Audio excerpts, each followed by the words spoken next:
I call this meeting to order. Welcome to meeting number 54 of the House of Commons Standing Committee on Canadian Heritage. I would like to acknowledge that this meeting is taking place on the unceded traditional territory of the Algonquin and Anishinaabe people. Order of reference adopted by this House on Tuesday, May the 31st, 2022. The committee is resuming consideration of Bill C-18, an act respecting online communications platform that make news contents available to persons in Canada, and is commencing clause-by-clause considerations of this bill today. I just wanted to give everybody a little bit of heads up on some of the things that we need to be careful about. Today's meeting is taking place in a hybrid format, and those of you who are on Zoom, please check the bottom of your screen and you will see a globe, which is the interpretation bar, so you know that you can press it to get English or French as you choose. Those of you in the room, you're already familiar with what to do to be able to get your translations going. Again, please wait until I recognize you by name before speaking. And for those of you, if you can mute yourselves when you're not speaking or when you want to speak, then the clerk will recognize you for me if you're on the floor, and I will see your hand up in the bar if you're not. All right. Now, I just wanted to remind you that all comments should be addressed through the chair. And I also wanted to ask the clerk one question. Has everybody been using the approved headsets, the clerk? There are no witnesses today with headsets, so no tests were required to be affected in order to do the meeting today. All right, and the people, okay, so obviously the two MPs have the approved headsets. I need to ask that because it is part of what we're trying to do now to protect our interpreters. Now, I would also like to make a point that there should be no photographs or recordings taken of the proceedings. So now, in accordance with our routine motion, that I want to welcome the witnesses who are present to answer any technical questions about Bill C-18 to the members of the committee that they might have. And so we shall proceed to begin our clause-by-clause consideration. So pursuant to Standing Order 75-1, consideration of Clause 1, which is a short title, is going to be postponed until the end of the clause-by-clause. And so I'm going to call Clause 2. Clause 2 shall be the Conservative motion 01. I'm sorry, did somebody speak? I did, Madam Chair. Madame la Présidente, je pense qu'il y a un appel. Madam Speaker.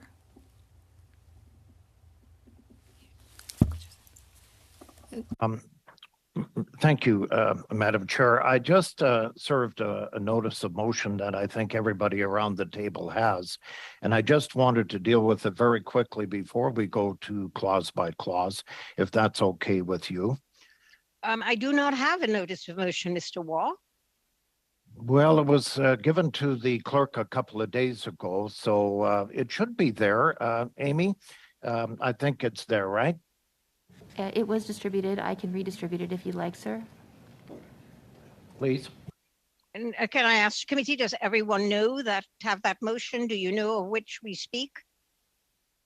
I'm seeing Mr. Housefather shaking his head, so perhaps if I'm hoping that this notice of motion is something that we can dispense with, because we are trying to get clause by clause going, and we had all agreed that this would be so. So what I'm going to ask is whether or not the clerk will read the motion, please, in English and French, because I do not have it. Absolutely, Dr. Fry. Just give me 1 second, and I'm pulling that up right now. Okay, so the motion is that former Supreme Court Justice, the Honorable Thomas Cromwell, be invited to appear before the committee pursuant to its study on safe sport in Canada regarding his final independent governance review of Hockey Canada, and that the committee hear from Justice Cromwell prior to Hockey Canada's announcement of its new board and chief executive officer, CEO. In French. I apologize, Kevin. I have seen that. Rappel au règlement, Madame la Présidente. Point of order, Madam Chair. The clerk was about to... Oui, Madame la Présidente. Madam Chair, the clerk was about to read the motion in French. Could you please let her finish? Thank you. We had still yet to do that. Go ahead, clerk. That former Supreme Court Justice, the Honorable Thomas Cromwell, be invited to appear before the committee pursuant to its study on safe sport in Canada regarding his final independent governance review of Hockey Canada, and that the committee hear from Justice Cromwell prior to Hockey Canada's announcement of its new board and chief executive officer. Thank you, Clerk. And so, members of the committee, you have a motion before you. Do anyone wish to oppose the motion or speak against it? Obviously, Mr. Waugh, it's a compelling motion on its own. So how does the committee want to go ahead? Do you want to speak for or against, or do you just want to vote on the motion? Mr. Housefather is saying yes, vote on the motion. As is Michael? Mr. Biddle had his hand up, Dr. Yes, so shall we just go ahead, clerk, and call the vote?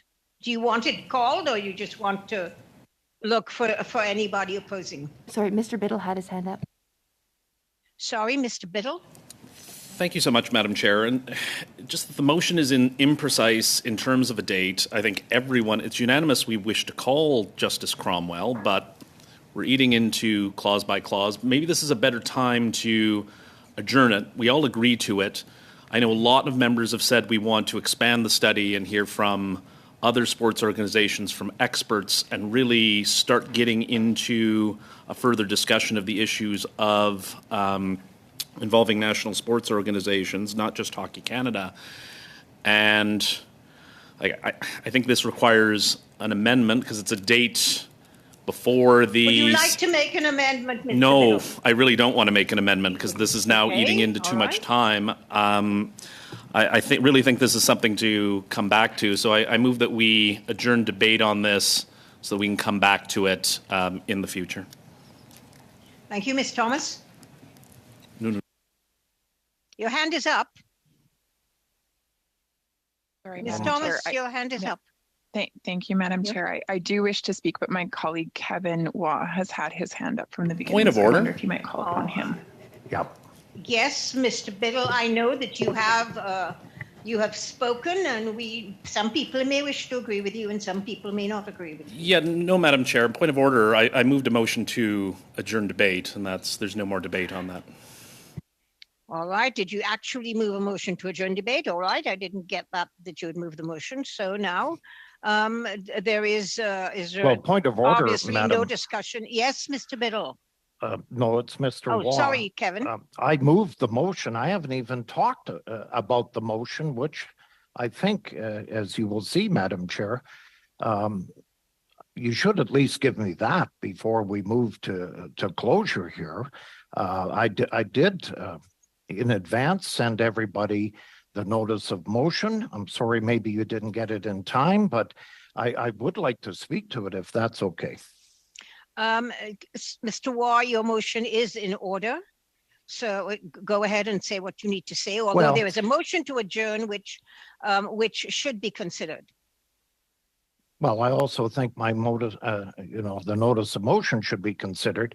I will say this, that and it does say that the committee hear from Justice Cromwell prior to Hockey Canada's announcement of its new board and chief executive officer. So if I can, Madam Chair, the only amendment I would make to this is it has to be done before December 17th, when the new board will be sworn in for Hockey Canada. So I think, around the table, we've heard 4 meetings already from Hockey Canada. Let's hear from the person who actually did the study on safe sport and did the final independence governance review. I think that would be appropriate before the new board is sworn in with Hockey Canada on Saturday, December 17th. Thank you, Kevin. Ms. Thomas, did you have something to add to that? Point of order, Madam Chair. It's Chris Biddle. Yes, Chris. Just to clarify things, even though we should probably proceed to the vote and no more debate, I'd like to withdraw my motion. We can just proceed to a vote if we take the Conservatives at their word that they don't wish to filibuster this anymore. Thank you. I think Ms. Thomas, however, has the floor. Thank you, Madam Chair. No, we truly do wish just for this to come to a vote, so I'm fine with that. Okay, thank you very much. And so I will ask the clerk to call the vote, please. Okay, so a vote on the notice of motion, on the motion by Mr. Waugh. Will there be a recorded division? Amended that says before December the 17th. Okay, I did not hear that. Okay, thank you.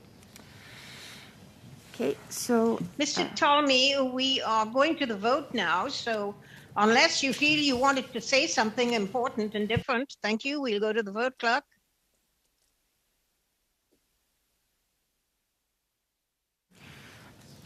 Mr. Biddle. Well, Madam Chair, how are you taking that vote for people virtually? I've just put my hand up to say that I'm in favor of this motion. So yes, but we haven't called the vote yet, Mr. Ptolemy. We're calling it now, and the clerk will obviously recognize the people who should be voting on the motion. So, clerk, go ahead, please. Thank you for making that clear. Mr. Biddle. Yes. Mr. Couteau. In favor. Ms. Hefner.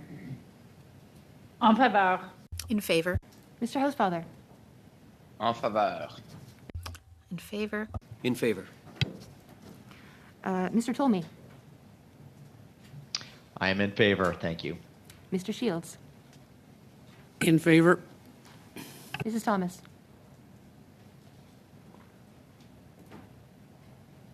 In favor. Mr. Waugh. In favor. Mr. Champoux. En faveur. In favor. Mr. Julian. Enthusiastically in favor. Thank you, sir. That would be 11 yeas, Dr. Fry. Thank you. It's unanimously passed. Thank you, Mr.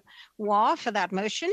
And now we will proceed to clause-by-clause consideration of Bill C-18. Just a quick and as I had said, point of order. Yes, whose point of order is this? Peter Julian. Yes, Peter? Yeah, very quickly, Madam Chair. Very excited about getting on to clause by clause. I note that the intention of the order would be to have each of the clauses carry once we've considered amendments. I would suggest, and I hope my colleagues would agree, that we go through the amendments and then we go back to approving clause by clause, because, of course, an amendment approved in one clause does have an influence how we may treat another clause. So I'm always uncomfortable with doing it simultaneously. I prefer a full pass on the amendments and then a full pass on adoption of the clauses. Thank you very much, Peter. Does anyone disagree with that? Is everyone in favor of that process? Madam Chair? Nobody's seeing no hand coming up. Madam Chair? I think everyone's in agreement. Madam yes, Chair? Somebody. Can you please identify yourself? Of course, the legislative clerk here. Oh, sorry, Mr. Mellor. I'm not sure I understood what Mr. Julian wants to do, but I think it would require unanimous consent to do that. It would just go through. I just asked if anyone opposed, and no one did, so it obviously sounds like we have unanimous consent. Et Madame la Présidente, il y a un rappel au règlement. Madam Chair, point of order. There is an interpretation problem. Mr. Champoux? I want us to suspend until we fix that interpretation problem. Ben. Well, I don't know if the interpreters could ensure that they're on the right channel. I don't have anything for the French channel right now. Could somebody please say a few words so that I can check? It's Chris Biddle in an effort to assist Monsieur Champoux to see if there is translation of my... Maybe now? Perhaps there's something going on at the moment. Merci, Monsieur Biddle. Thank you, Mr. Biddle. Thank you. Your English was fantastic. Is interpretation in order, Martin? Oui, Madame la Présidente. Yes, thank you, Madam Chair. It's back. We can move ahead, and I had heard no objection to Mr. Julian's suggestion, which means that Mr. Julian wants us to read out the amendments or look at the amendment as they come through to see if we all agree with them before we vote on them. Isn't that what you're suggesting, Peter? Madam Chair, it was to go through the amendments rather than adopting clause by clause as set out in the agenda, where you read through clause 2, you do the amendments, and then you ask if clause 2 should carry. I would ask to set aside the shall clause carry until after we've completed consideration of all the amendments. All right, that may be so, Mr. Julian, but you know that if a certain amendment is accepted, it may negate another clause. So that, in other words, if we accept a particular amendment, it means that the other amendments pertaining to that thing may be moot or inadmissible. I mean, those are some of the things we need to consider. But let's begin. Clause 1. Dr. Fry, Mr. Yes, Shields has his hand up in the room. Sorry, Mr. Shields. Thank you, Madam Chair. So my understanding of procedure, we've been through this before, when we do exactly what you said, when we find a clause that adopts it and its consequences into other clauses, those clauses are then removed from further debate. So then you approve them because they have been dealt with, not going back afterwards and doing that. So when we go through this process, we do exactly what my colleague from the NDP is suggesting. When we go through this process, it does that, as we normally would. I understand that. I just wanted everyone to know that that happens and that would be part of the process.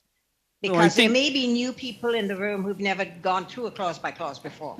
Well, my colleague from the NDP has done this many times, and I would respect the legislative clerk of saying that's what we do when we go through it as we have done, rather than what my colleague from the NDP is suggesting.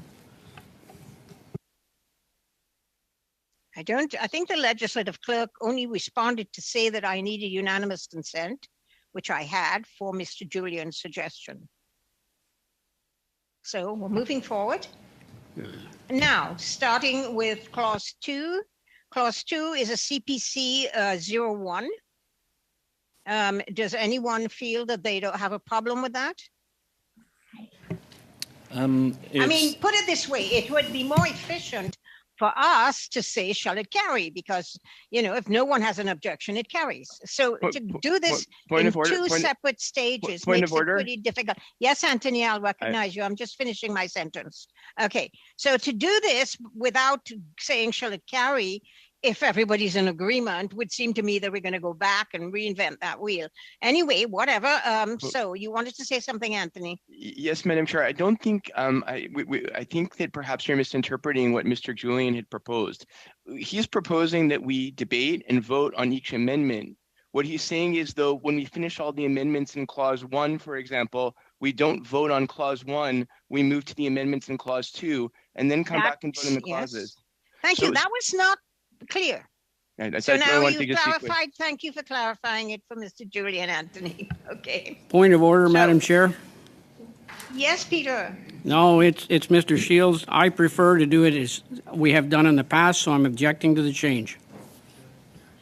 Mr. Shields, when I asked if there was anyone opposing Mr. Julian's suggestion, no one raised their hand, and so we were moving on to this unanimous motion that everybody's agreed on from Peter, that we move this way, and that what we're doing, as Mr. Housefather so kindly explained, is that we're going to go with all of the pieces, but we won't say at the end of it, shall clause X carry. That's all we're doing. We're not changing anything else. Madame la Présidente, un rappel au règlement. Madam Chair, point of order. I don't remember you asking specifically for unanimous consent for proceeding this way. The legislative clerk had emphasized that it does require unanimous consent, but you didn't specifically ask this question, requiring unanimous consent for changing the way. I'd like it to be clear. Right, because I had asked for opposition hearing now, and I thought that meant it was unanimous. I'm sorry. We will go through it then again, Martin. Is there unanimous consent to proceed with Mr. Julian's suggestion? Point of order. Yes, Ms. Thomas. Sorry, my hand has been up and I haven't been acknowledged, and I would wish to be acknowledged before we go to a vote. So whenever you have a moment. Sorry, Ms. Thomas. I didn't know that if your hand had been up from the last time or not. Go ahead. Thank you. Madam Chair, I would just ask that the clerk perhaps clarify what Mr. Julian has proposed. I think given your own misunderstanding or confusion around his proposal, of course, I would hope that you would sympathize with the rest of us. It's not clear. Certainly, so certainly. There does need to be greater clarity before we call a vote on this. Thank you very much. Mr. Mellor, can you comment on this suggestion by Mr. Julian, please? Thank you, Madam Chair. I'm not quite sure myself, but so if Mr. Julian would like to reiterate, because I'm not sure if you want to go through all the amendments that are in the package and one at a time, and then come back to each clause. Is that it? Did you? So legislative clerk is absolutely right. What I'm proposing is that we go through the amendments. There are amendments that will be dropped and withdrawn, of course. So as we go through the amendments, we then complete consideration of the amendments. The reality of clause by clause is we always have the possibility of regrouping adoption of clauses. So my experience has been, because I've done it both ways, that actually speeds up consideration, because you can have adoption of clauses in groups if there's unanimous consent to do so. But after we've considered the amendments. So after we've seen the overall composition of the bill, we then go back and adopt the clauses as amended. Mr. Mellor?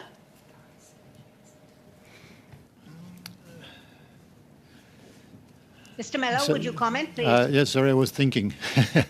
Okay, really. I'm just thinking about the possible consequence once we go through all the amendments and adopting the clauses, I suppose one after the other.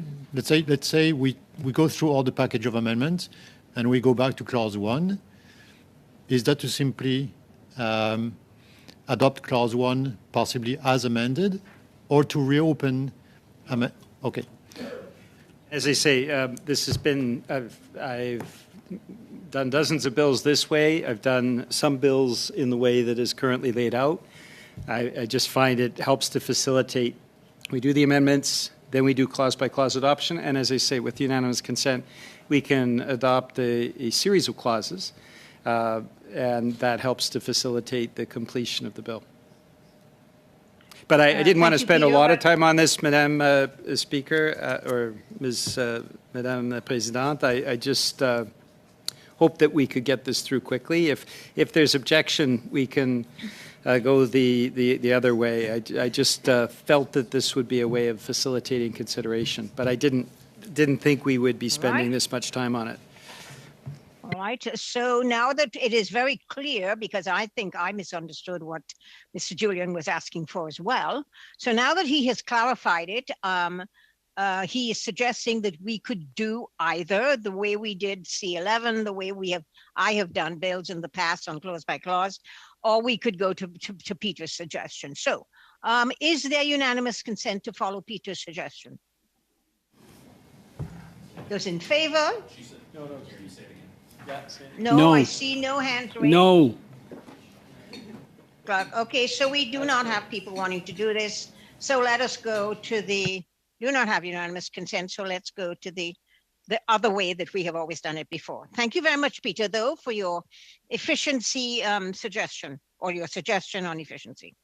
Okay, thank you. So we will begin. As I said before, we've postponed the title, and we will begin then with clause 2.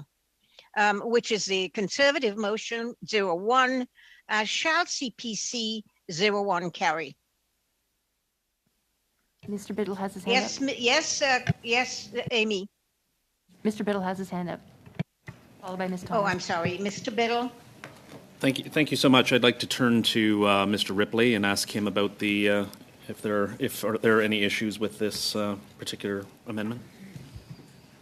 Thank you very much for the question. So if I've understood the amendment correctly, it would modify the definition of digital news intermediary and by removing the reference to the legislative authority of Parliament. If I've understood that correctly, I would defer to the mover in terms of what the motivation is behind that amendment. The way that the definition of digital news intermediary is currently structured, it recognizes that activity on the internet is an area of shared jurisdiction between the federal government and provincial governments, and so the key definitional concept there is online communications platform, including search engines and social media services. And it just puts down a marker that what the government is seeking to subject to this framework are those online communications platforms under the legislative authority of Parliament. So it's a question of jurisdiction. Thank you so much, Mr. Ripley. As there's a jurisdictional issue, we'll be opposed to this. Thank you. All right, so I shall call it again. Shall CPC 01 carry? Those in favor? Point of order, Madam Chair. I'm sorry, Ms. Thomas. Yes, please speak. Thank you. We're in the middle of voting on a clause, but go ahead.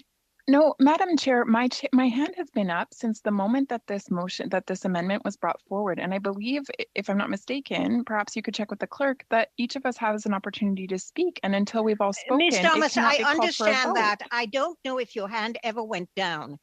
That's my problem. So if your hand is up afresh, then I will allow you to speak. Go ahead. Madam Chair, could I make a kind request? If my hand is up, perhaps you could consider calling on me and I could clarify whether or not it's a legacy hand or a new hand.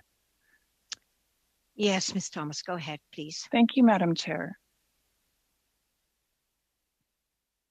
Madam Chair, I wish to ask a few clarifying questions with regards to this. And I guess my first question then for the officials would be, I'm curious to know whether or not Parliament has jurisdiction over the internet. And if so, which legislation would offer this jurisdiction?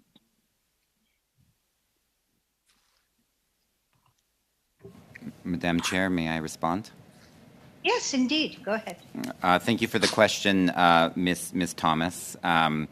So as I responded to Mr. Biddle, activity on the internet, depending on the nature of the activity, would fall either under federal jurisdiction or provincial jurisdiction. The basis for this piece of legislation is regulating, again, the key definitional concept here is online communication platforms, which would be platforms that are integral to the functioning of the internet or permit person-to-person communication, and those are under federal jurisdiction. So the definition here is clarifying the scope of what digital platforms would be subject to this piece of legislation. Yes, Ms. Thomas. My clarifying question then for the officials is it has been brought to our attention by a number of legal experts that perhaps this is setting Bill C-18 up for a constitutional challenge. And so I'm wondering if you can comment on the constitutionality of this bill and whether or not that has been weighed and what that process of evaluation looked like if it did in fact happen. Thank you, Ms. Thomas. And indeed, the constitutionality of the bill was weighed before it was tabled. That is part of our normal assessment to make sure that any bill that's being brought forward by the government does fall under the federal government's jurisdiction. And so, again, the way that this bill has been crafted focuses on those entities subject to federal government jurisdiction in a way that, again, respects provincial jurisdiction in terms of activities that may fall under their sphere of jurisdiction. Thank you. Ms. Thomas, is your hand still up or are you still wanting to speak? Go ahead, Ms. Thomas. Thank you. So I'm just curious then as to why the decision was reached that this does in fact fall under constitutionality. Thank you, Ms. Thomas, for the question. So at the end of the day, the assessment was that this is an appropriate extension of the constitutional heads of power that fall to the federal government, and that a bargaining framework targeting online communication services, including search engines and social media services, is within the federal government's heads of power under the Constitution Act.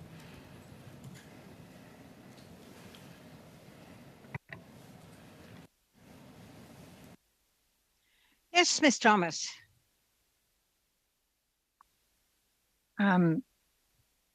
I guess my next question then, just for further clarification around this definition of digital news intermediary, it's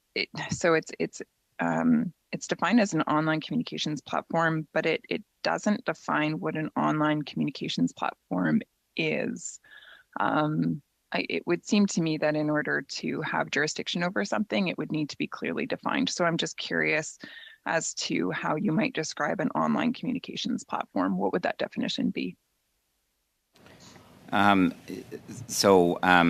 you, Ms. Thomas. And in short, it would be a communications platform that either facilitates communication between individual Canadians. So again, that kind of point-to-point communication, or is integral to the functioning of the internet. And so we have sought to provide greater clarity in terms of what it applies to by making the reference to search engines or social media services as part of that definition of digital news intermediary.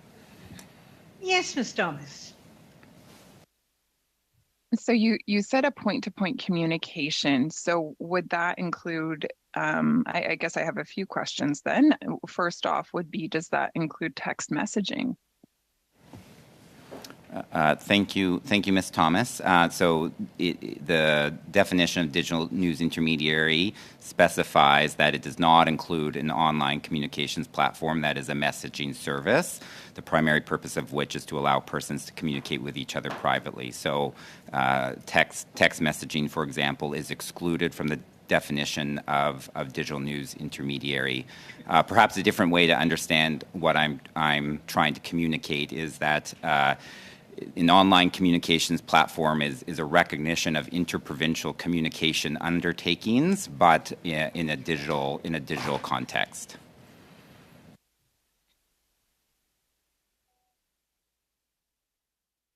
Yes, Ms. Thomas. I'm curious then as to whether or not Twitter would be defined as a digital intermediary. Thank you for the question, Ms. Thomas. So for the purposes of this framework, our view would be that a platform like Twitter would be potentially a digital news intermediary and subject to the legislation if, as you likely know, it met the thresholds outlined at Section 6, which are to be set out in Governor and Council regulations. Yes, Ms. Thomas. So I noticed that you use the word potentially, so it doesn't seem like there's a clear definition there. As you can imagine, I think everybody who may or may not be included in this legislation is eager to know, because this legislation mandates that they report themselves to the CRTC as a DNI. And if they fail to do so, they can face a penalty. And so the fact that this is unclear today is very concerning. Are you able to give a clear definition? Is Twitter involved, or is Twitter captured, or is Twitter not captured? So thank you for the question and the follow-up question, Ms. Thomas. So let me be clear. My assessment would be that Twitter is a social media service and thus, yes, meets the definition of digital news intermediary for the purposes of this framework. Again, whether it's subject to, why I caveated my answer previously, whether it's subject to the framework or not would depend on whether it meets the thresholds set out in Section 6 and whether it actually becomes then a designated platform. Yes, Ms. Thomas. I'm just wondering if there's other legislation where this term digital news intermediary is used, or if this is the first piece of legislation where we see an introduction of a new term. Thank you, Ms. Thomas. I believe this is the first piece of legislation that uses that term. It's a concept being created for the purposes of the bargaining framework that recognizes you can have platforms that have multiple types of services. So the structure, the way the bill is structured, recognizes that you have a parent company like Meta or like Alphabet. They operate multiple different kinds of services. One of those services could be a digital news intermediary, such as Google search or Facebook, for example. And so the legislation is designed in a way to reflect that corporate structure that is part of the digital environment. Yes, Ms. Thomas. I'm curious then whether or not Facebook Messenger would be captured within this legislation. It would appear to me that is both a social media platform, but simultaneously a private messaging system. So given the lack of clarity within the definition that you're offering today, I'm just wondering if you could perhaps provide greater certainty.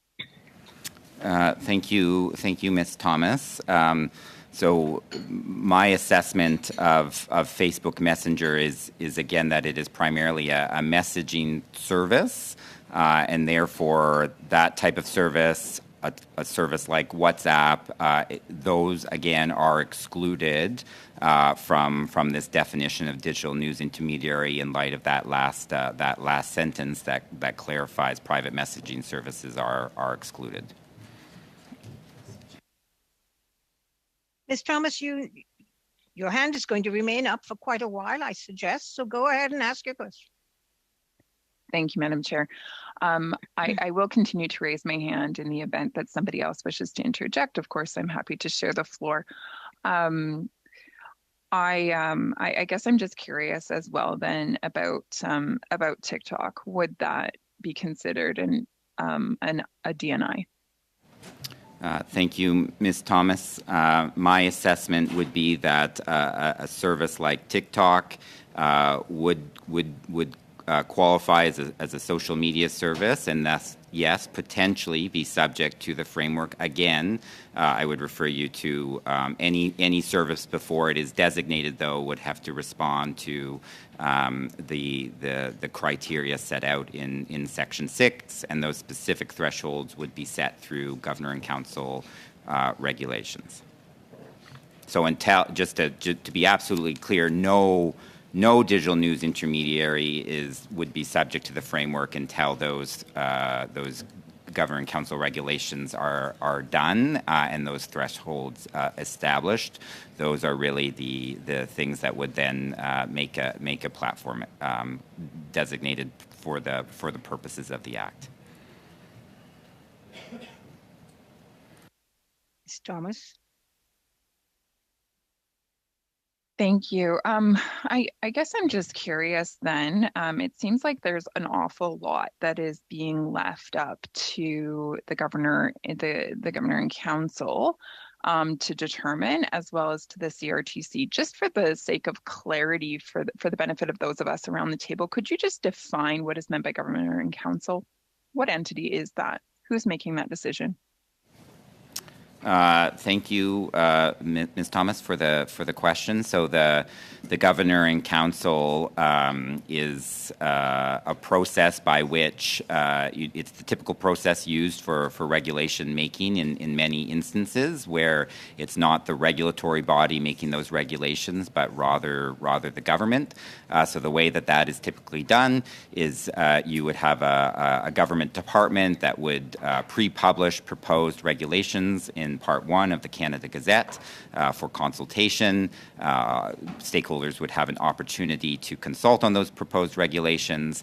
The sponsoring government department would then seek to finalize those regulations. The responsible minister would bring a regulatory package forward to the Treasury Board. It is the Cabinet Committee that is responsible generally for making Governor and Council regulations, and that regulatory package would be reviewed and approved by Treasury Board, and the final regulations are published in Canada Gazette Part 2. Ms. Thomas. So I'm just curious then, as of right now, which political party composes the cabinet? And I'm also just further curious, in Canada's history, has anyone other than the governing party composed the cabinet? In terms of the first part of your question, Ms. Thomas, it's currently the Liberal Party of Canada that is the governing party.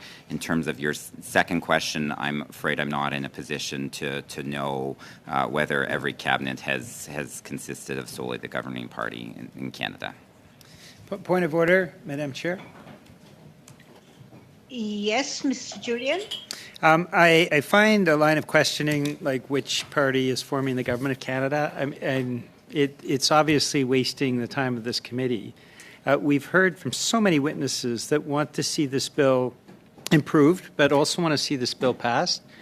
If Ms. Thomas simply does not want to pass the bill, then I think she should be straightforward and say that, rather than asking questions such as which party is forming the government of Canada. I think that type of simplistic questioning is something that does a disservice to all of the money that Canadians are investing to this committee hearing. This is something with the translators and all of the staff means that there's a tremendous cost to Canadians.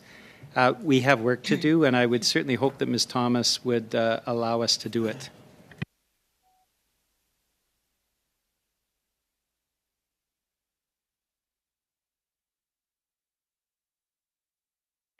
Ms. Thomas, go ahead.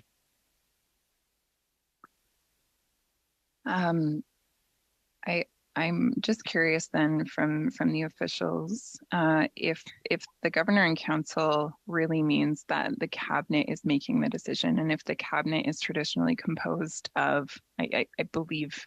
You're not saying it. You're saying right now that's composed of Liberal members, which of course is the governing party. And my recollection or recall of history would say that that's always been the case. It's always been the governing party that's composed cabinet.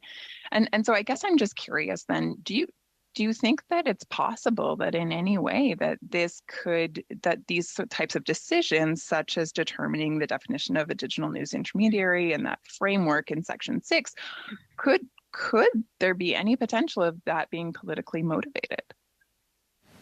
Thank you for the question, Ms. Thomas, and I will refrain from offering an opinion on that question. What I would say is that when we bring forward a bill like this, there is careful consideration given within the department, but also in consultation with our colleagues in machinery of government about how to structure the regulatory powers that are laid out in any piece of legislation, and there are legislative questions and policy decisions that the government is asking Parliament to consider, and then in terms of the calibration of the regime and to make sure that regime can evolve as technology evolves and as these companies evolve, there are certain calibrations that are given to the governor and council, and then as you likely know, there are certain regulatory decisions that are being left up to the CRTC in terms of the fine tooth, right? So it's always a question of the proximity. The proximity to the actual fine details on the ground. That is something that we consider, and who is most appropriate to make that decision. And it is a common occurrence to have the governor and council set certain broad regulatory decisions, such as being proposed in this bill.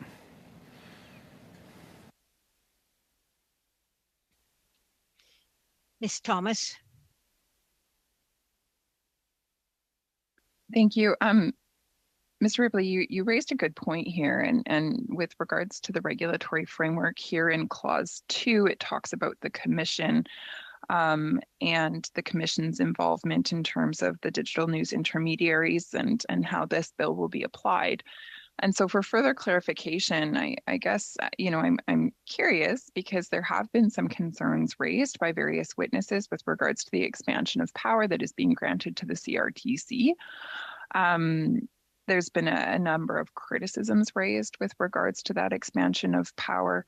One of them has been that the CRTC is based on this legislation, is going to be able to demand really any information, there's no actual scope to that, any information that it wishes from an online platform or a DNI,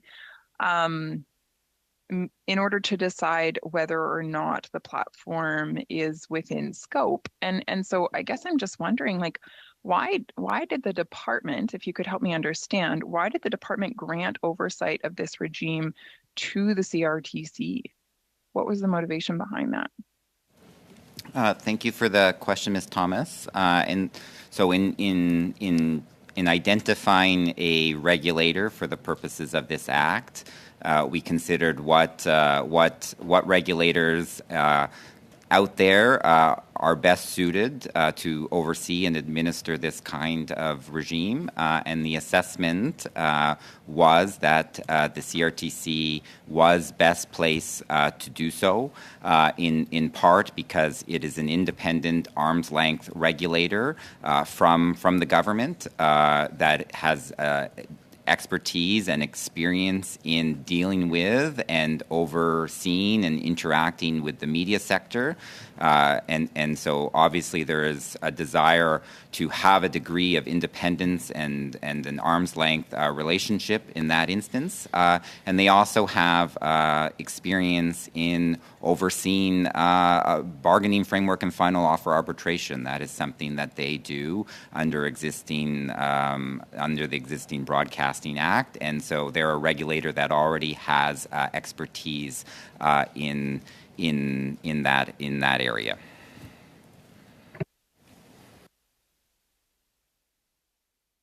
Yes, Ms. Thomas. Sure. I'll let this be my final question for now. I do have more with regards to this clause, but I recognize that there are maybe others with their hands up, so I'll let you go to them next. I guess just my follow-up question to that one, though, with regards to the CRTC is, given that they have minimal experience or expertise with regards to the news sector, and certainly concerning print media, I don't know that they've really regulated print media in the past in any way. Perhaps you could comment on that and correct the record if I'm wrong on that.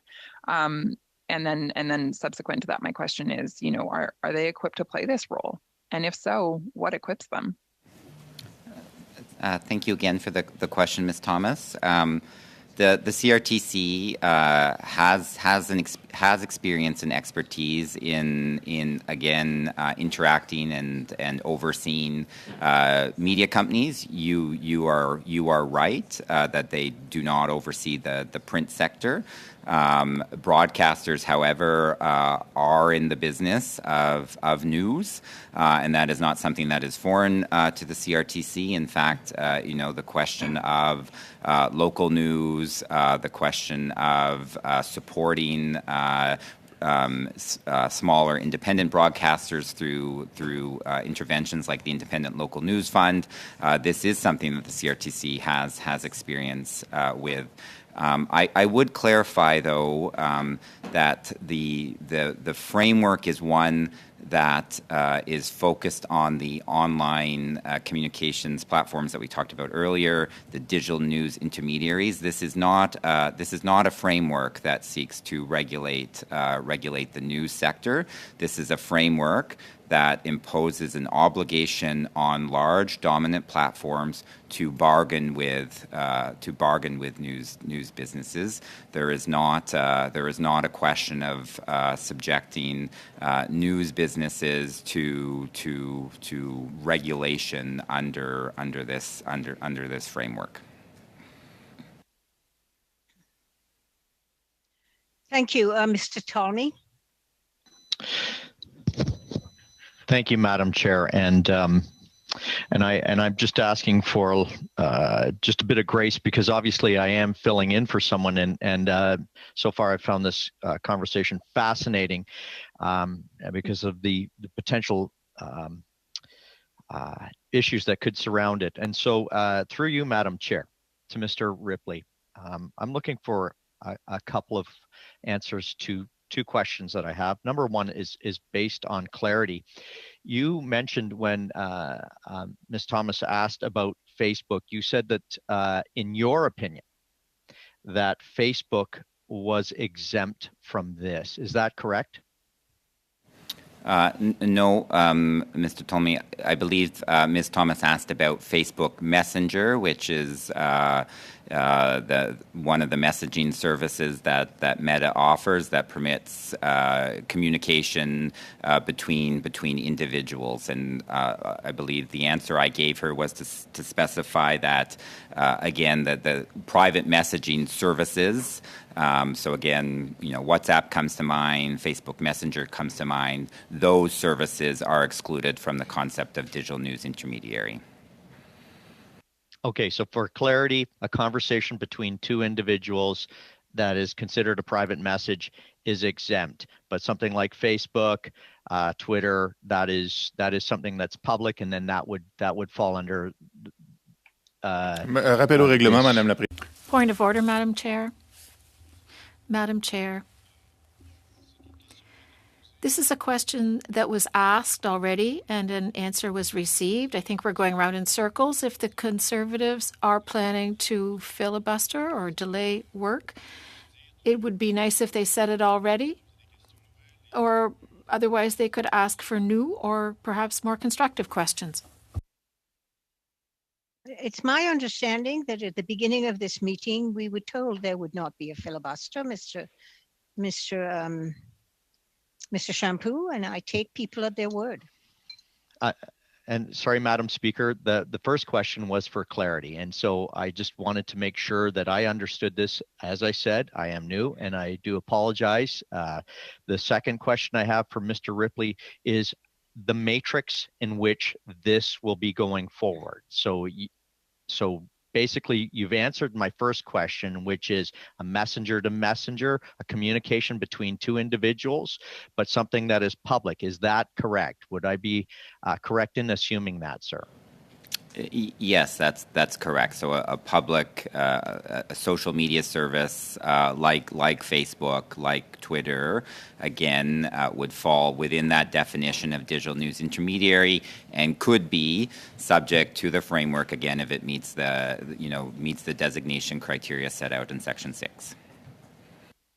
Okay, so just one thing, because I want to make sure before I hand the floor over, is that a group chat, so it's not going to be based on numbers, because Facebook could be, you could have 5 or 6 people on your Facebook page. If you've got a group chat where there's 5 or 6, is that exempt? So thank you, Mr. Tolmie. And if I come back to what is the core objective of the bill, the core objective is to require dominant digital platforms where they exercise a strategic market advantage over news businesses to bargain with those news businesses. And so for the most part, right now in 2022, where we see that strategic market advantage is in the advertising market. And so that's why at the end of the day, what we're talking about here is large, again, search engine, large social media service who exercise really that strategic market advantage over news businesses. So that's a long way of saying to you that we're not in the space of, this isn't kind of a question of there's 6 or 8 individuals talking to each other. Does that suddenly subject that service to the framework? The answer is no, because again, it hinges on that question of, is there a strategic market advantage over news businesses? Mr. Ripley, thank you very much for clarifying that for me and for those in the room. Obviously, as I said, I'm filling in for someone. And so if we're going to be doing this here in this room, because it's going to be a public document, then everybody should have a little bit of grace to allow for someone like myself to have Point a of bit order, of Madam Chair. So I thank you very much. Yes, Mr. Biddle. Is it Mr. Biddle? It is, yes. I respect Mr. Tolmie lecturing us on how the committee's run. He hasn't been here. It's clear that we're into a filibuster, which the Conservatives promised they wouldn't do. They claimed last meeting that they respected journalists. I guess that was transitory in their belief after receiving some bad press in Post Media, but it seems they've forgotten about that after the week. I'm pleading with them that perhaps we can move on. We've spent 40 minutes on this one point, including providing questions to an individual who hasn't been to any of our meetings, who's asking us for a grace period, who hasn't done his homework and is coming and just delaying the whole process. I hope they stick to their word. I take Mr. Waugh at his word when he said they weren't going to filibuster. He hasn't engaged in it, but maybe the rest of the Conservatives didn't get the memo from Mr. Waugh. Thank you, Mr. Biddle. That was actually not a point of order, but I shall go back to the question now. And well, Madam Speaker, am I allowed to... CHPC 01. Ms. Thomas, your hand is up again. Madam Chair, if I could just interrupt. Mr. Shields has had his hand up for quite some time now.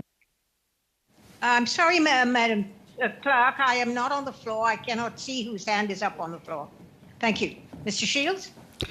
Thank you, Madam Chair. The clerk recognized me 15 minutes ago with my hand up. So it's difficult when we're in a hybrid situation. I understand that. But this is problematic for me when we're in a hybrid, and I hate this. When we're all in the same room, it works better. So thank you to Mr. Julian, who's concerned about taxpayers' dollars. Great. Thank you to Mr. Shampoo, who wants us to be more efficient. But when I hear words, this is me. This is not conservatives. This is not conservative notes. This is me. When I hear we're moving into new territory constitutionality, we're expanding powers in a sense in what this document is doing. This is new. I get very concerned. You may disagree with me sitting around the table. I have my opinion, and it's my opinion to express. You have yours. You can express them. But when you're saying this is new territory, you've been talking about this is new, we're expanding into this. So I get very concerned when you say how we're moving into new powers of what they can be. When you say there's federal and provincial powers with this, and I go, where are they? Where is the basis for it? Because I think this will be challenged in court, because it is new, and it should be challenged in court. So when I look at social media, as a regular person out there, and Twitter may disappear tomorrow, half the employees have gone today, it'll be something new that's out there. So when I look at Twitter, when I look at Facebook, when I look at all these, when you use it, the private messaging in it, people don't differentiate that from news in it.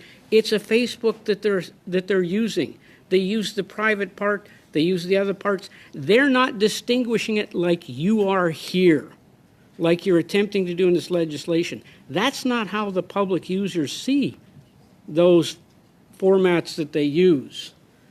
I know you're an expert, and I've listened to you before and appreciate the expertise you bring to it. But as an average consumer, they don't differentiate that usage.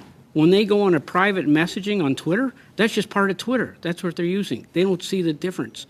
So when you're saying this, it really causes me a concern, the power you want to use over social media. This is new. This is expanding it to me. It's not in the Constitution.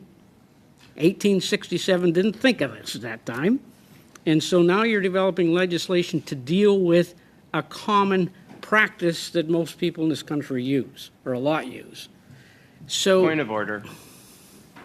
Mrs. House Father? I really apologize to my friend. Excuse me, when someone is speaking, can people please mute their mics so we can hear them? Mr. House Father. Thank you, Madam Chair. I really apologize to my friend, Mr. Shields, who has not been the one taking up most of the time at the meeting. But, Madam Chair, there's an amendment on the floor. It's CPC 01. Nothing that Mr. Shields has said relates to Amendment CPC 01. The constitutionality of the bill or the bill as a whole don't relate to the change that is being proposed in CPC 01. And from now on, I'm going to be calling points of order every single time a speaker diverges from the amendment on the floor, because this is clearly simply a filibuster. Thank you, Madam Chair. Thank you, Mr. House Father. Point of order. Is that Peter Julian? Yes, Peter? it is, Madam Chair. And I think Mr. Housefather's point is absolutely warranted. So much more. We had the Alberta community newspapers, the Saskatchewan community newspapers, all say this bill needs to be adopted, it needs to be improved, and it surprises me that the Conservatives are utterly blocking any of the direction that we've received from community newspapers in their ridings. I mean, if Conservatives aren't even willing to listen to their own constituents and are blocking passage of this bill, who are they listening to? Mr. Julian, that was actually not a point of order, but there you go. Now, I note that Ms. Thomas, who had said she had finished her line of questioning, is now back up. Ms. Thomas, go ahead. I didn't give up the floor. Madam Speaker, I didn't give up the floor. There was points of order. Mr. Shield will go right ahead. I'm sorry. Thank you. So when I see this particular piece, legislative authority of Parliament, I am very concerned. Point of order. Madam Chair, you didn't rule on my objection. I believe Mr. Shield. Yeah. Sorry, Mr. House Father. I will rule that you are correct. This has nothing to do with the amendment that we are discussing right now.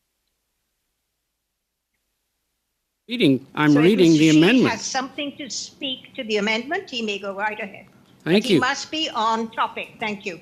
Yeah, I was reading the amendment that he objected to, that this is subject to the legislative authority of a Parliament. That's what the amendment we want to make, is to take that out. Mr. Housefather's objecting me to reading the amendment. I'm not sure why. That's exactly what this debate was about. So, Mr. Shields, let us not debate this. You were not speaking to that issue earlier on, but you are speaking to it now, so you are in order. Go ahead. Thank you. So, to Mr. Riley, in the sense of the history, in the sense that you believe this is new. This is a broadening of powers. It's not in the Constitution. This legislation is breaking new ground. Thank you for the question, Mr. Shields. And I believe, when I used the term new earlier, it was in response to MP Thomas, who asked me whether the definition of digital news intermediary had been used elsewhere. And I said, no, that's a new concept that was developed for this legislation. In terms of the constitutionality of it, as you know, the heads of power under the Constitution Act have evolved through case law and through interpretation, so that they can continue to apply in the modern context. And our assessment for this bill is that it is an appropriate piece of legislation that falls under the federal government's jurisdiction in this space under the Constitution Act. It is indeed a new piece of legislation. It's a new framework, but it is grounded in the Constitution Act and those powers that fall to the federal government and not other levels of government. My concern in the sense that this is very important and why it's important to debate those things that are new. And this is new in the sense of what you said, but you believe the powers existed from previously, but this hasn't been tested in the sense of whether it will stand that in judiciary, and it probably will be. Thank you for the question. So we do conduct an assessment before we table a piece of legislation. We would not bring it forward if we did not believe that there was federal jurisdiction there. And I won't speculate on whether folks will seek to challenge it in court or not. Thank you, Mr. Riley. Thank you, Madam Chair. Thank you. Now, Ms. Thomas. Thank you, Madam Chair. I just want to clarify something very quickly for the benefit of the public. Right now, we're going through clause by clause. If this isn't the appropriate time to ask legal questions around clause 2, which is currently the clause that we are speaking about and wanting to amend, I'm not sure when that appropriate time would be. So to be accused of other motivations is very incorrect. And Madam Chair, I would ask you not to entertain those as points of order because they are not. Ms. Thomas, I'm sorry. While I am chair, I will decide what is or is not a point of order. Thank you very much. So, Ms. Thomas, you were saying something? You had a question for someone? Go ahead. Thank you. Within this, we're talking about digital news intermediaries, and it's within that definition that we therefore determine whether or not this amendment is suitable, because the amendment would change this clause and its application. And so my question is with regards to the CRTC having jurisdiction. Mr. Ripley earlier said that that the CRTC does have oversight with regard to broadcasting, but not with regard to newspapers. He did go on to clarify, though, that the CRTC would, this is where I need further clarification, because it sounded like Mr. Ripley was saying that the CRTC would determine, with the help of the governor and council, what constitutes as a DNI. But if I heard him correctly, he said that the CRTC would not be interfering or having a role to play in terms of determining what qualifies as an eligible news intermediary. I'm just looking for further clarification around that, because I did get the sense from this legislation that the CRTC would in fact have a role to play in terms of determining if an entity fits this definition of eligible news intermediary. So just looking for some clarification around that definition and what role the CRTC will play. Thank you, Ms. Thomas.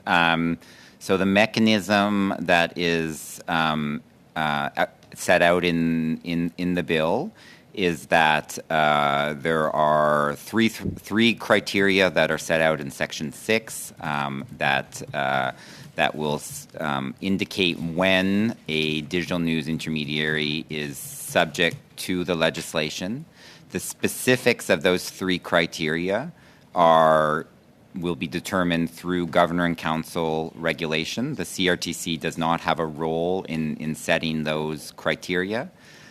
Once those criteria are set, the mechanism in the bill is that digital news intermediaries are expected to come forward and identify whether they believe they meet those thresholds or not. And if they meet those thresholds, they are to indicate to the CRTC that they meet those thresholds. The CRTC has information gathering powers to ensure compliance with that mechanism, but that's the mechanism that is foreseen by the bill. If it's helpful, the division of power at the regulatory level between the Governor and Council and the Commission are set out in Sections 84 and 85, where you have the specific list of regulatory powers that are given to each entity.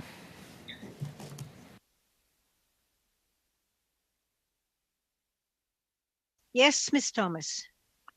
Mr. Ripley, thank you for that clarification. I guess I'm wondering then, coming back to this amendment that has been put forward with regards to scope of Parliament, because this bill has to do with two entities, you have your digital news intermediaries, such as Google and Facebook, and then you have your eligible news intermediaries or businesses, sorry, I should say. Does Parliament have jurisdiction then over news? Is it up to Parliament to determine what qualifies as a legitimate news business and what doesn't?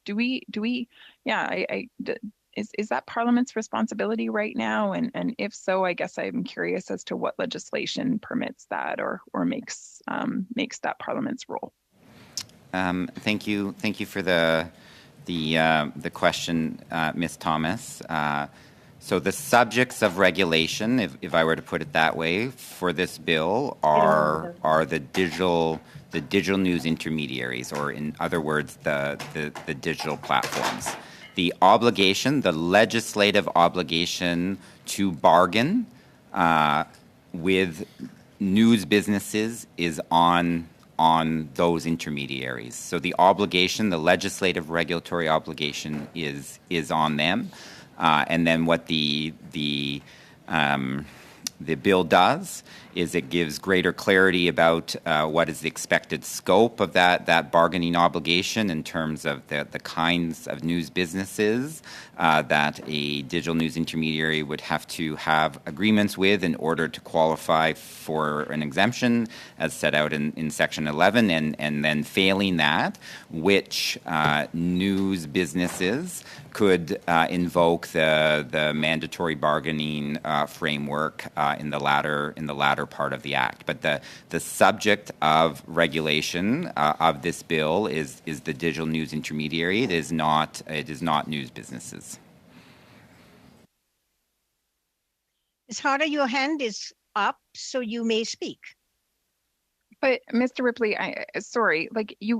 you can't really regulate one without the other. I mean, at the end of the day, it's bargaining. So there's two different entities that are trying to enter into a negotiation and hopefully reach an agreement with regards to compensation.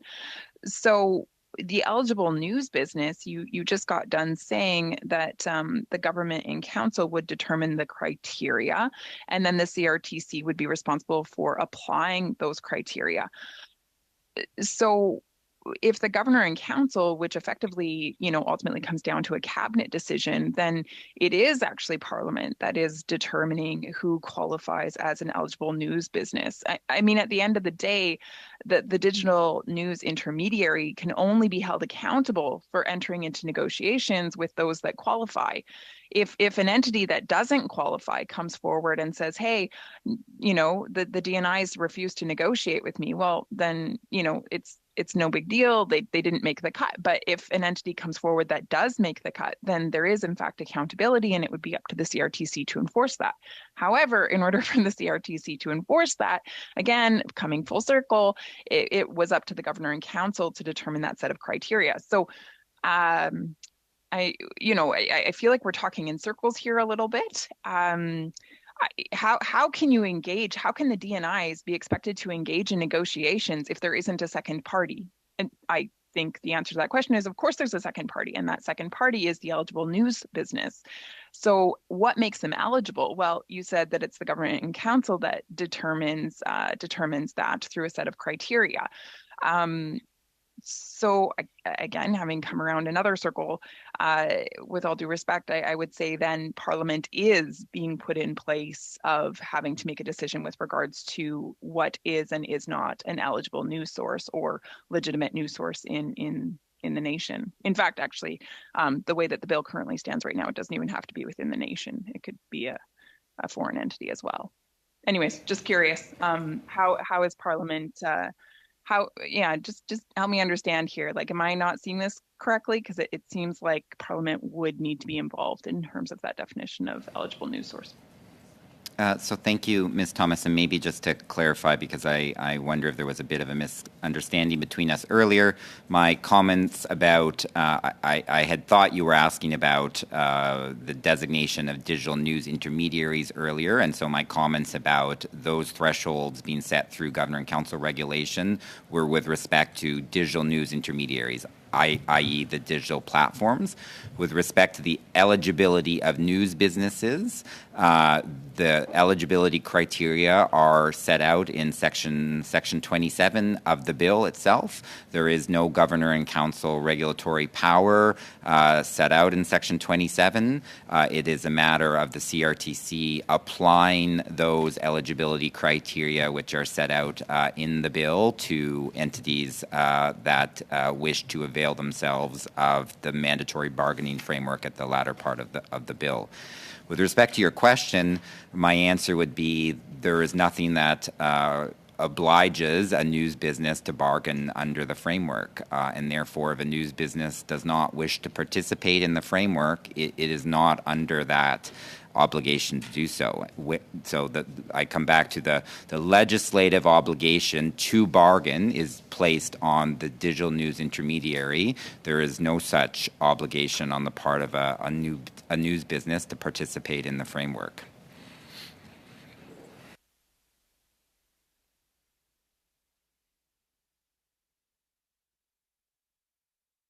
So for final certainty then, Mr. Ripley, I guess I'm just wondering then, again, because the motion or the amendment that we're dealing with here has to do with subject to the authority of Parliament, can you outline the ways in which Parliament will be involved in this legislation?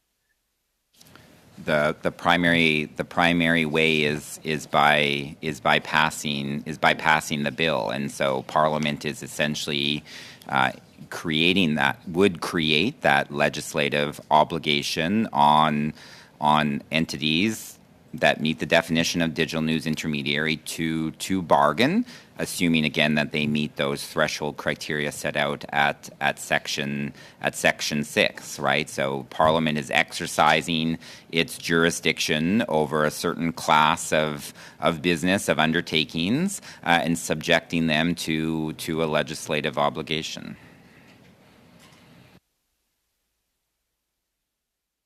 But I understand that, yes. So Parliament would have an initial role to play in terms of passing this legislation or not. But again, just coming back to former reference that you've made with regards to the governor and council, and the bill makes reference to that as well. I'm hoping that my answer can't be skipped over, or that my question isn't skipped over. I'm truly seeking an answer here to understand to what extent will Parliament in any form be involved in this legislation. And so the Governor and Council is a component of Parliament. So I'm actually looking for a I'm looking for an in-depth answer, I guess. Oh, thank you. So Parliament, Parliament's primary role is to consider whether it wishes to pass this bill. And if it does, it obviously then puts in place the framework that gives authority, as you note, to the Governor and Council and the Commission to play the regulatory roles that are set out in the bill. There is no. If your question is there a regulation-making role for Parliament in this bill? The answer is no. The bill does contemplate a review of the bill every 5 years, and so that's an opportunity for Parliament to again consider whether the framework has had the desired impact and whether it needs to be modified. So that is the future role contemplated by this bill for Parliament, and of course it's the prerogative of any Parliament at any time to review legislation, amend legislation, or repeal legislation. So there's nothing in this bill that takes away from a future Parliament. Mr. Ripley, I am a little bit concerned with this term, it contemplates.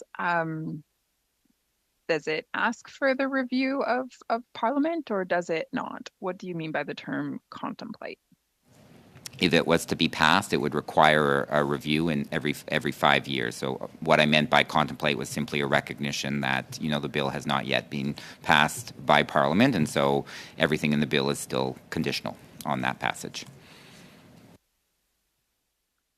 Thank you. And just as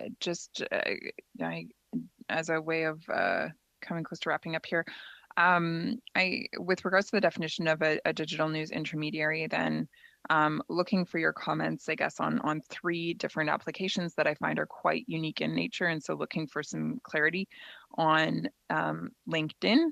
Does it fit the definition of a digital news intermediary? Reddit, does it fall within the scope of a digital news intermediary? Discord, and WhatsApp. So those 4, I'm wondering if you can comment on each of them. Thank you for the question. So with respect to LinkedIn, my assessment would be that it meets the definition of social media. It is a social media service and thus meets the definition of digital news intermediary. So yes, it again would potentially be subject to the framework if it met the threshold at Section 6. WhatsApp, as I've alluded to earlier, my assessment would be that is a private messaging service and thus excluded from the definition of digital news intermediary. Reddit would likely meet, and again, Miss Thomas, you're asking me to do these assessments quite quickly on the fly here, but would meet the definition of digital news intermediary. Although I would come back to the primary point that I made earlier, that the framework is intended to apply to dominant digital platforms, and so again, a service like Reddit, for example, obviously is not on the same scale as Facebook or Google search. My understanding of a service like Discord, again, is that it is primarily private messaging, and thus would fall into the exclusion for private messaging services. Mr. Ripley, again, just for further clarification, you used the word dominant as it is used in this legislation. And so I'm just curious, how is that defined within this legislation to know whether or not something falls within the scope of being a DNI and therefore within the scope of Parliament. What does it mean by, what does the term dominant mean? How is that differentiation determined? Yes, so it would whether it would be determined in relation to the three criteria set out in Section 6, right? So it speaks to, again, size, the market for that service here in Canada, and then the question of a strategic advantage over news businesses, and it is in relation to those three factors that term should be understood.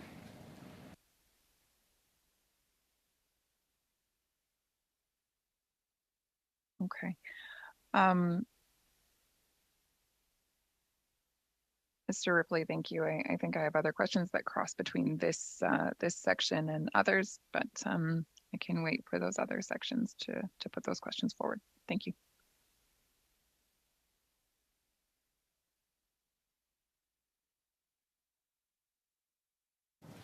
Sur mute, Madame la Présidente. You're on mute, Madam Chair. Sorry, Martin. So the question then would be, Ms. Gladou's amendment, which is CP01, shall CP01 carry? Clerk? Mr. Biddle? No. Mr. Coteau? I'm sorry, I just got up. I apologize. Can you repeat the? We're voting on CPC 01, Mr. Coteau. Shall it carry? I oppose. You oppose CP? Yes. Okay. Opposed? Thank you, Mr. Coteau. If you could also put your headset on, that would be appreciated. Thank you, sir. Yeah. Thank you. Ms. Hefner? Opposed. Thank you. Mr. Housefather? Opposed. Mr. Lewis? Against.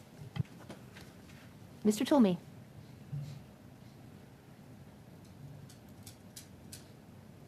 Mr. Tulmy? In favor. Mr. Shields? In favor. Mrs. Thomas? In favor. Mr. Wall? In favor.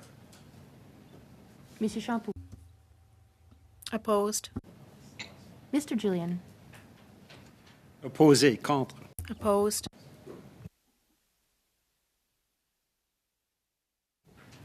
Seven nays, 4 yeas. Then, I'm sorry, did you say 7 nays, 4 yeas? So CPC 01 does not carry. Now we go to NDP 1 by Mr. Julian, and we will now see, does NDP 1 carry? Do you want some comments, Madam Chair? Yes, go ahead, but be brief. I certainly will. The Conservatives have indicated they're going to spend an hour and a half on each one of their amendments to block this with a filibuster. It's tragic because the Alberta and Saskatchewan community newspapers, the papers that serve their ridings, are saying C18 needs to be adopted and it needs to be improved. This amendment proposed by the NDP is an attempt to improve the legislation. As you recall, Madam Chair, it was suggested by APTN and Dedan Sevenevut that the Indigenous peoples, it's extremely important that be recognized in the legislation, that news media is central to the identities and well-being of Indigenous peoples, and legislation like this designed to support the news media hemorrhaging that we've seen in communities across the country should reflect the rights of Indigenous peoples to operate their own media and should reflect the languages and cultural characteristics of Indigenous peoples. So what this amendment does is add a new definition for Indigenous news outlet. For the purposes of the Act, the definition specifies that an Indigenous news outlet must be operated by an Indigenous person and produce content for Indigenous peoples. To support the definition of Indigenous news outlet, a definition for Indigenous peoples is included. A definition for news outlet is amended to specify that it includes an Indigenous news outlet. So I so move NDP 1. Thank you. Shall NDP 1 carry? Clerk? Mrs. Thomas and Mr. Waugh. Mrs. Thomas? Thank you. Sorry, I will. I'll come back. I'll give the floor to my colleague, Mr. Waugh. Well, thank you, Madam Chair. I just was just wondering, for Indigenous news outlet, why does it have to be owned by an Indigenous news outlet? You know, there's groups out there that, you know, in the news business that would fund Indigenous news outlets, and you're excluding them in this this motion here, this amendment. And you know, there's partnerships in this country that we've seen every day, and in news media, as we all know, there's every day we're seeing strange bedfellows in news media. So I just would like to bring this to everyone's attention that you're excluding a group here that wants to work with Indigenous peoples. And when you say that it has to be owned solely by Indigenous groups, I think you're missing the point here is partnerships are formed every day in this country with Indigenous groups.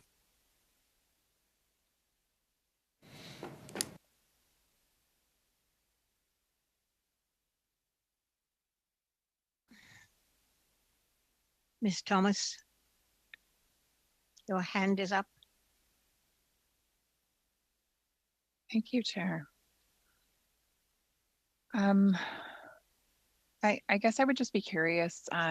My observation with regards to this amendment is that it would create a new category of Indigenous news outlets. I'm just wondering if the officials can comment on the impact of this. Thank you for the question, Ms. Thomas. So the impact is the bill is structured in such a way that the obligation on digital news intermediaries is to bargain with news businesses, but there is a secondary category of news outlet that sits below the concept of news business, and that's to, again, recognize that you have certain media groups that will own both news properties and non-news properties. And so the concept of news business was to allow, news outlet was to allow the news business to identify the news properties in which they would engage in bargaining. So to make that real, for example, you know, you have a property like, you have a company like Quebecor owns a number of different news assets. Quebecor could come forward and say that they wish to bargain with respect to TVA Nouvelle. So TVA Nouvelle is the news outlet, and so the impact of this recognizes that would create a definition for Indigenous news outlet, and it's as Mr. Julian set out, and then would have the purpose of including that new definition of Indigenous news outlet into the existing definition of news outlet. Yes, Ms. Thomas. Thank you. So we have a definition of eligible news business, and then this would further define within that broader context. Am I understanding that correctly? I certainly.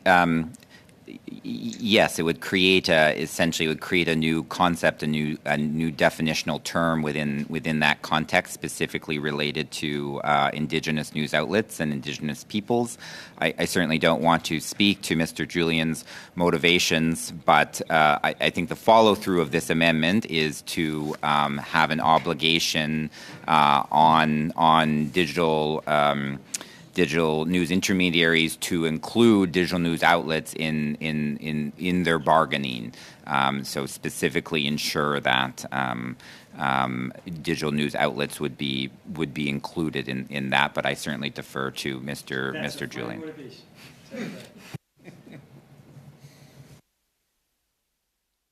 All right, yes, Ms. Thomas. Thank you. I'm sorry, Mr. Ripley. I didn't follow that. The obligation would be on I'm sorry, you're going to need to clarify this, because what I'm hearing you say is that there would be an obligation for the eligible news business to enter into negotiation with the DNI, but I don't believe that's correct. I believe it's the obligation of the DNI to enter into negotiation with the eligible news source if the eligible news business is asking for it. So I'm sorry, can you please just clarify that? And then the second question that I have subsequent to that is I guess I am curious, when we begin amending a bill in this way, I guess I'm wondering if there's a specific category made for Indigenous news outlets. What about other ethnic groups then? Does that disadvantage ethnic media groups in any way by showing deference to one and not another? Asking for further clarification on that, just to make sure that there are no unintended consequences with this. Thank you for the question. So the motion that is on the table simply creates the definitional concept of Indigenous news outlet. However, part of what the motion does is then modify the concept of news outlet to specify that it includes Indigenous news outlets. If you look at how the concept, the existing defined term of news outlet is used throughout the bill, you'll see that it's used in various places, including, for example, at the exemption criteria that specifies that digital news intermediaries must sign agreements that do a variety of things in order to obtain that exemption. So my interpretation or understanding of the effect of this, or the motivation behind this amendment, would be to be explicit that the concept of news outlet includes Indigenous news outlets, which would have the effect then of requiring digital news intermediaries, or the platforms, in short, to bargain with and include Indigenous news outlets in their bargaining in their agreements. And so that's my understanding. To your second question, the amendment would create a specific defined term for Indigenous news outlets. I won't speak to whether, in my opinion, that has the effect that you put to. I would defer to the members to speak to that issue. Mr. Ripley, I guess I'm just curious then, where would I go to get that question answered? Like, that seems like a legal question. Wanting to understand if there would have, right? Like, I'm wanting to understand if one specific category is made, is it to the exclusion of other specific categories? For example, other minority groups. I just need to understand that in order to be able to vote in an informed manner on this motion. Up front, it appears reasonable to me, but if there are unintended consequences that I am not aware of, or repercussions that this would have on other minority groups or ethnic groups, then that's something that I think those of us around this table need to be aware of. So thank you, Ms. Thomas. What I can say is that if you look at, for example, Section 11A sub 6, the bill already contemplates or would require bargaining with a range of news outlets, and the government has put down a marker that there has to be a wide range of news outlets reflecting the diversity of the Canadian news marketplace, and you'll note the references to language, racialized groups, Indigenous communities, local news and business models. And so my answer to your question would be, does this amendment come at the exclusion of others? No, but it would explicitly include the concept of Indigenous news outlets in news outlets, which then has a follow-through effect through the rest of the bill. That again, my kind of read of the amendment would be that it heightens the importance that must be paid to Indigenous news outlets throughout the bargaining process.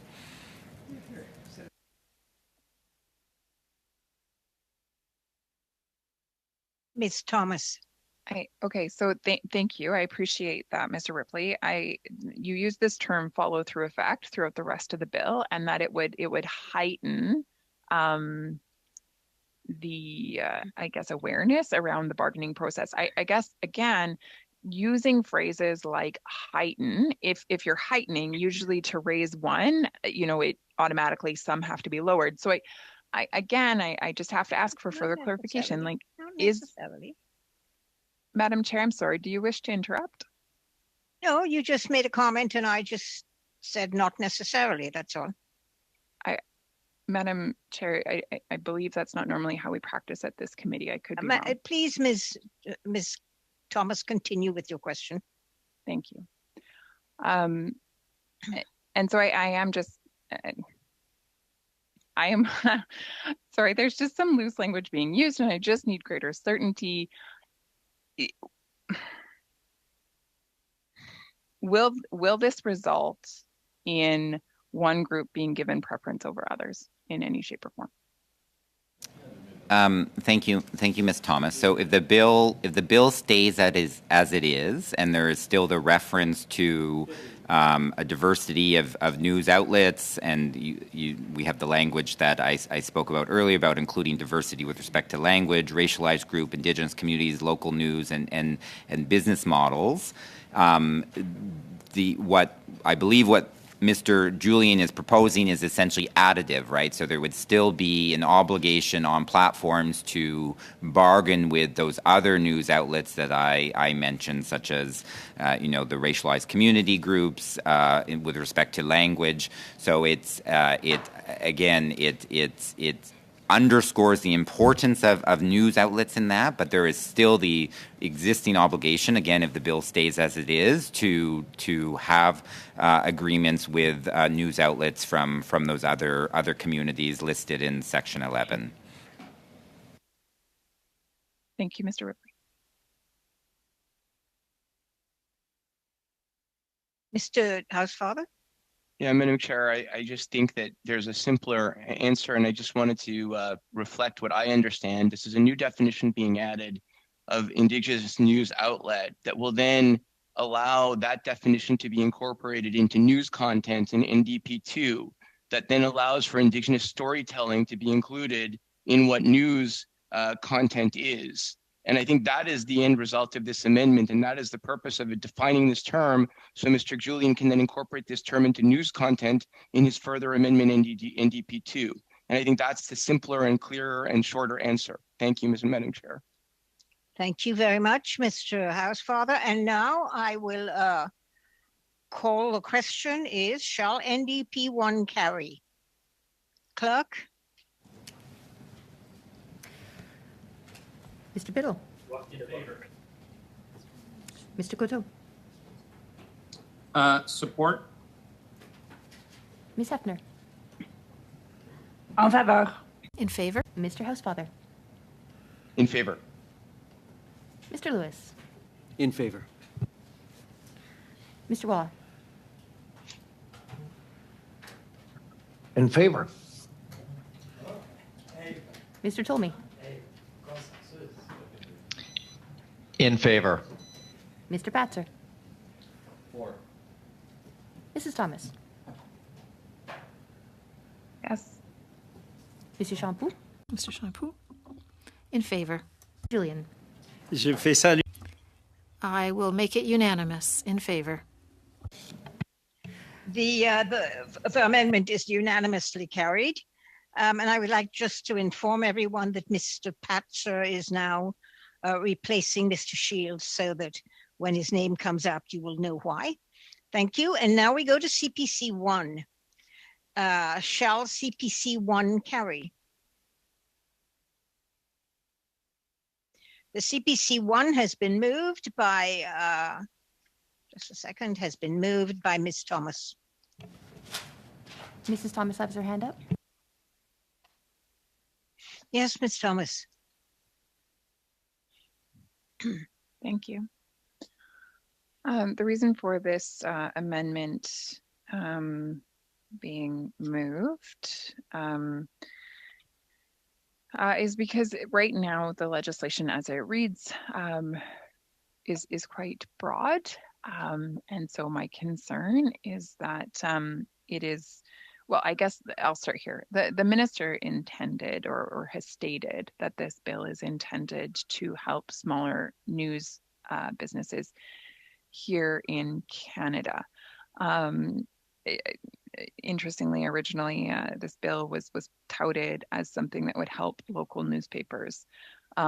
It's been expanded to include broadcasters as well. But the point is this: in this definition that we have, or in clause 2 on line 11, with regard to news businesses, I do believe that it's necessary to further clarify that it is those news businesses that operate in Canada.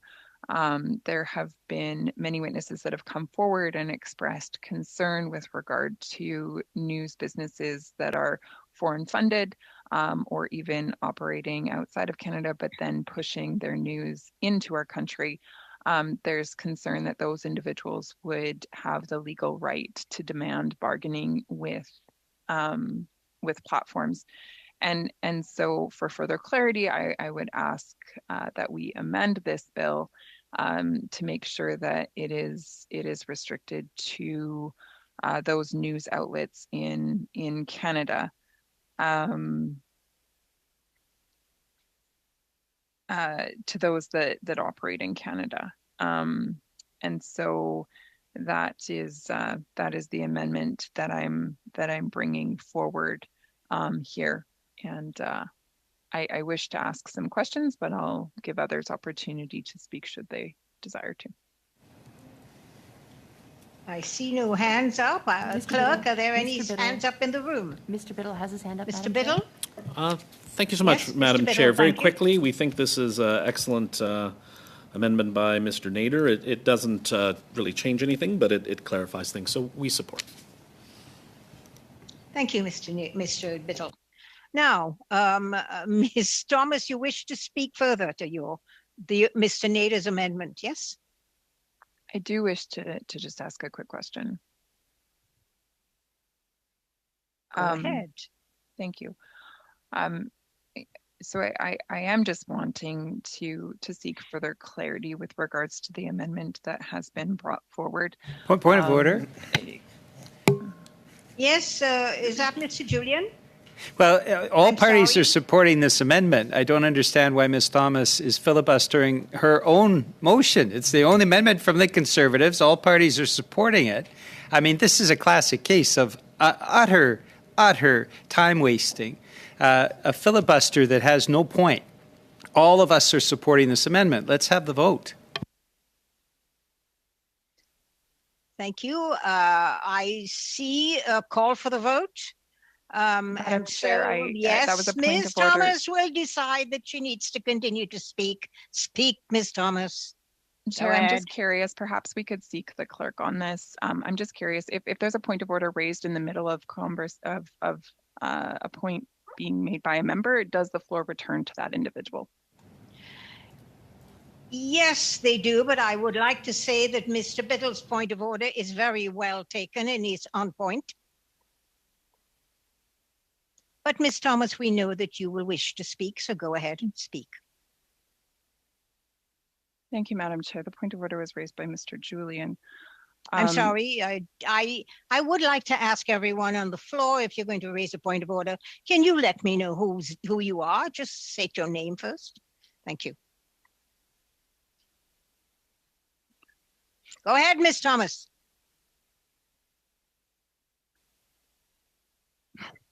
Wow. I'm sorry. I I was elected by the people of Lethbridge. Ms. Thomas, did you have something No, to speak I on the do. motion? Yes, On and the that is amendment on exactly the what floor? I'm Then doing. please Thank speak you. to the amendment on the floor. Thank you. Thank you. Thank you. Thank you. To allow the members of this committee to use their bully tactics to accuse me of doing something other than seeking legal counsel is 100% inappropriate. As legislators, this is our responsibility to ask important Ms. questions that Thomas. Canadians would wish to have the answers to. Ms. Thomas, will you please get to your point that you're trying to make about your own amendment? Thank you. Thank you.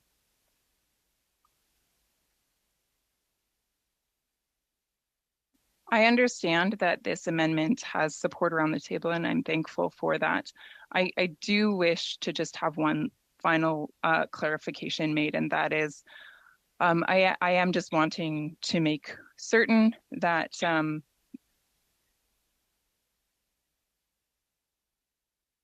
wanting to make certain that this amendment would narrow in the scope of the bill to be then inclusive of those news businesses that are in Canada.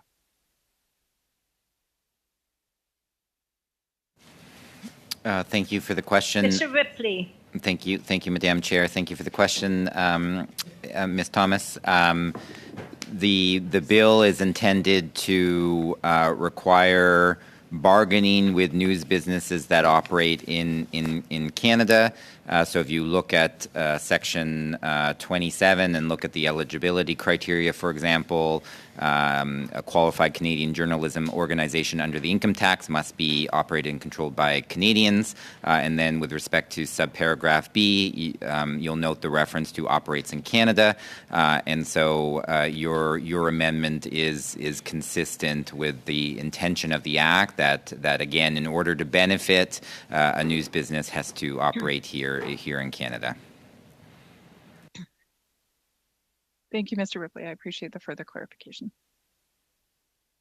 Thank you. So I may now call the question. I don't know if the clerk is there, but the question is, shall CPC 1 carry? Clerk? On consent, Madam Chair? I'm hearing agreement. All right, and consent, so it's unanimous. I would ask for a recorded vote, please. Of course.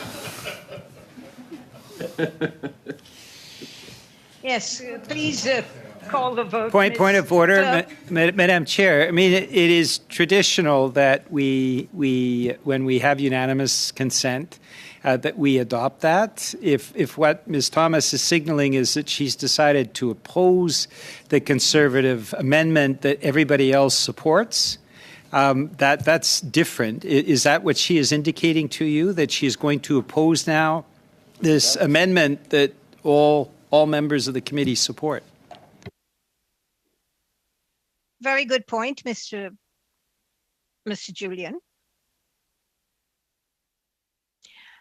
Is there anyone opposed to this amendment? Hearing none, I say the amendment has been carried unanimously. Thank you.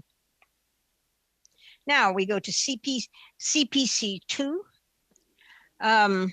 And I'm going to, that again, I think is Ms. Thomas, is it? No, we have CPC 2. Is that Ms. Thomas? I'm sorry. I don't know who is moving CPC 2. If there's no mover, should we just move on? Move on, certainly. All right, Let's move on then. Madam Chair. Yes. The motion is very clear that I moved this motion. I'm sorry, Ms. Thomas. Are you it. accusing me of saying I did not know that? And are you accusing me of being duplicitous? I did Madam not, Chair, I and don't I believe do there was not an see accusation. the There was name. simply a point of clarification, which is that my name is on this motion. That is all I said. So Ms. Thomas How you has interpret moved. that is up to you. Ms. Thomas, please. Do we now have CPC 2? And I will call the question on CPC 2 unless Ms. Thomas, with her hand up, would like to speak to it. Go ahead, Ms. Thomas.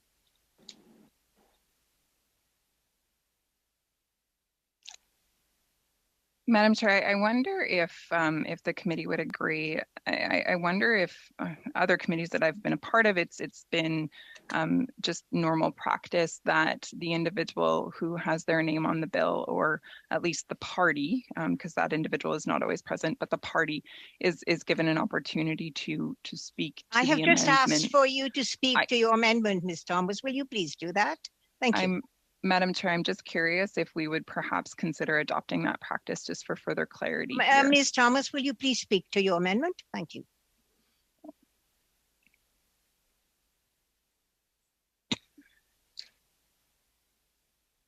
Rappel au règlement, Madame la Présidente.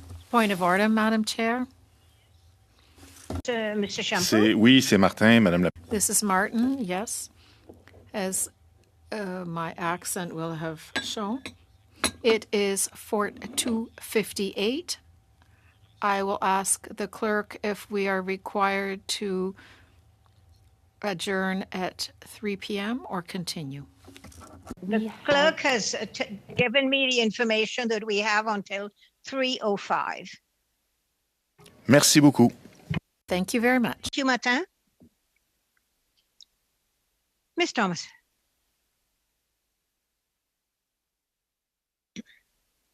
Thank you, Madam Chair.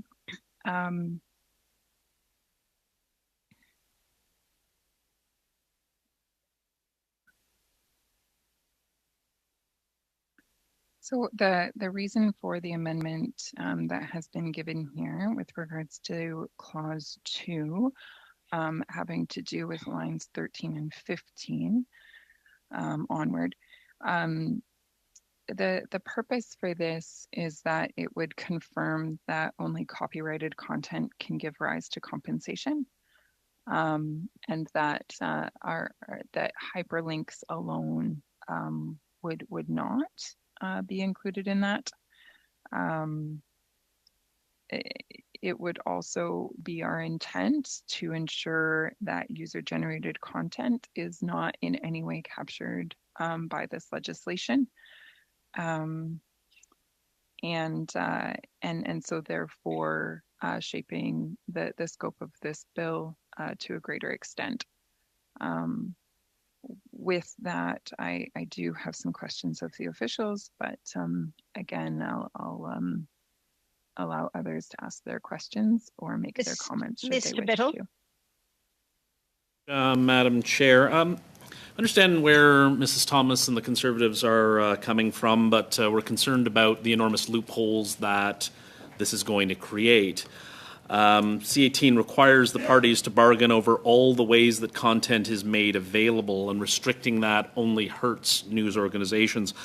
Eliminating hyperlinks risks cutting out an important way in which news is shared.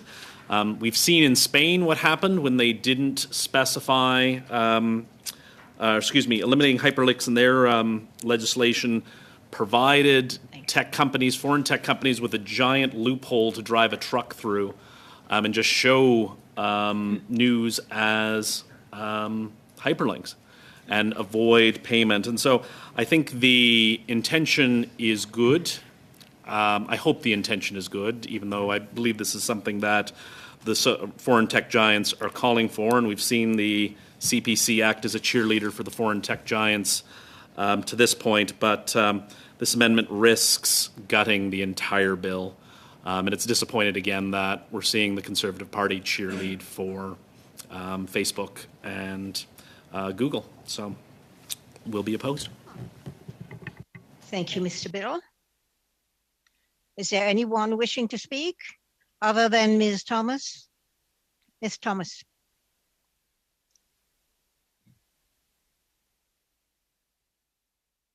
I would ask the officials to further clarify then, because the amendment that we're bringing forward has to do with copyright. I am wondering if this bill, I guess I'm wondering a couple of things. I'm wondering this phrase, making available of news content, in this bill, the way that it is right now, perhaps you could just clarify, does that include links? Thank you for the question, Ms. Thomas. So the concept of making available news content, the subparagraph B talks about access to news content, including an index, aggregation, or ranking of news content, and so that would include linking to it. The concept of making available of news content, though, and I recognize there's been a lot of debate about this. The concept is the trigger for when a platform is under an obligation to bargain. It does not speak to a necessity to bargain over hyperlinks at an individual level, but it recognizes that dominant platforms are a key way in which Canadians now access their news and information. And so the concept of making available is really intended to ensure that there is an appropriate triggering of the obligation to bargain when platforms are making news content available and as was pointed out on the floor, it's an exhaustive concept and would include linking. Thank you, Mr. Ripley. Yes, Ms. Thomas. Mr. Ripley, I guess I would just offer a brief comment with regards to my colleague put on the floor earlier, and that is with regards to France and the EU. They excluded hyperlinks presented alone. I guess what we heard from a number of witnesses at the table was that there was concern with regards to treating links as I guess an item of value, which there has been a Supreme Court decision in the past, I believe it was maybe 2011, don't quote me on that, with regards to links and whether or not they held monetary value, and it was found at that time that they did not. And so these concerns have been raised by experts who study the legality of these things and understand them quite substantially. I think of Mr. Michael Point of Price order, as Madam one Chair. example. It's Chris Biddle. Yes, Mr. Biddle. I want to point out to the committee that it is now 15:07 and we are now 2 minutes over. Mr. Biddle, go ahead, your point of order. Well, I'm just moving to adjourn. I don't consent to continuing any further. Thank you, Mr. Biddle. The motion to adjourn is accepted because we are out of time and have no more resources. So thank you very much. I now consider this meeting adjourned. Thank you.